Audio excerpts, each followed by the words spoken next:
आता skill डेव्हलपमेंटचं centres चालू. कारण ह्या आधीच्या प्रश्नातून पुढचा प्रश्न एक निर्माण होतोय की हाच तो महत्त्वाचा आहे की हे विधेयक आल्यानंतर आणि व्यवस्थापनामध्ये चांगल्या जेव्हा सुधारणा होतील तेव्हा जे विविध घटक आहेत, कारण आजसुद्धा प्रश्न म्हणजे सगळे मुद्दे मांडताना सत्ताधारी पक्षाने एक गोष्ट सांगितली की गरिबांसाठी आहे, इथल्या वंचितांसाठी ते आहे, समाजातल्या धनदांडग्यांसाठी नाही आहे, ज्यांनी आत्तापर्यंत हे सगळे पैसे दाबून ठेवले किंवा त्याचा अपहार केला.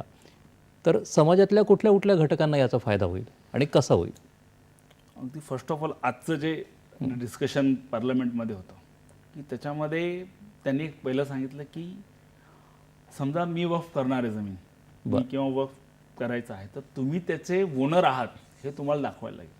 आणि आत्ता कसं होतं आहे की तसं मी सांगितलं की ही जमीन आहे, ही वक्फमध्ये चढवा, असं नाही होणार. तुम्हाला ते सांगावं लागेल हे कोणाची जमीन आहे, तुम्ही त्याचे ओनर आहात का, तुम्ही स्वतःच्या पैशाने कमवली आहे का, ॲज पर म्हणजे शरियाप्रमाणे असं आहे. तर तेच ते म्हणजे खरं तर हे जे बिल आहे ना, हे मुस्लिमांना शर्यत काय हे शिकवते खरं तर. आणि त्या शर्यतप्रमाणे जर तुम्ही खरेदी केलेली असेल, स्वतः त्याचे ओनर असाल तरच.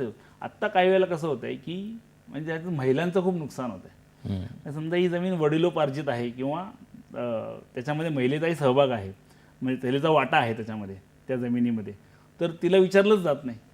डायरेक्ट वक्फमध्ये गेलं मग तिला काय जायचं, मग अगेन ट्रिब्युनलमध्ये जायचं आहे आणि विचारायचं ओ मला माझा वाटा द्या. ते मग ट्रिब्युनल म्हणेल की तर ती वक्फ केली, आता झाले, तुमचा काय याचा विषय नाही राहणार.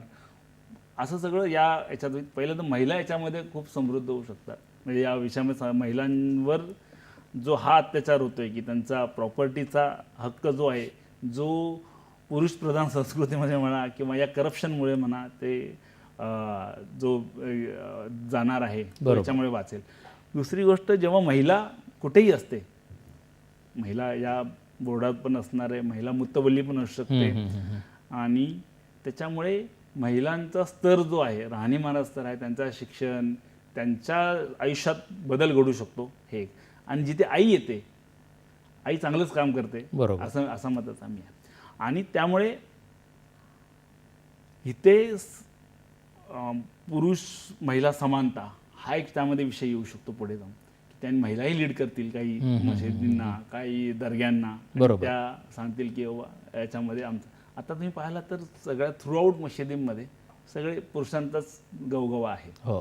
तर असाही प्रकारच्या त्यातल्या काय त्याला आपण वुमन एम्पॉवरमेंट म्हणून महिला सक्षमीकरणाचा एक वेगळा रिलिजियस अँगलने चांगलं त्याचं हे होऊ शकतो. आणि वंचित घटक पण आहेत ना खूप, समाज छोटे छोटे वेगवेगळे. आता आपण त्याला पसमंदा समाज म्हणतो किंवा आपल्या महाराष्ट्रात पसमंदाचं जास्त वारं नाही आहे, पण खूप रंजले गांजलेले जे लोक आहेत त्यांना याचा खूप चांगला होऊ शकतो उपयोग.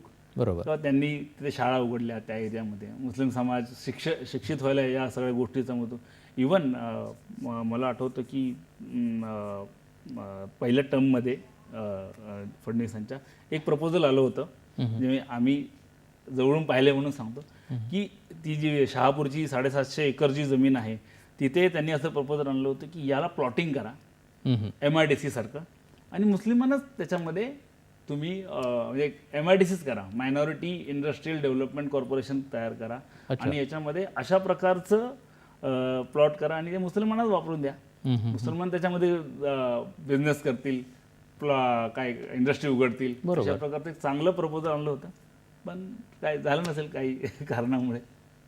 तर असे बरेच ॲव्हेन्यूज या निमित्तानं उघडतील. जसं मी MIDC म्हणलं, शाळा म्हणलं, स्किल सेंटर्स म्हटलं, तर या बिलामुळे किंवा महिला सक्षमीकरण म्हणलं, तुम्ही सगळे चांगले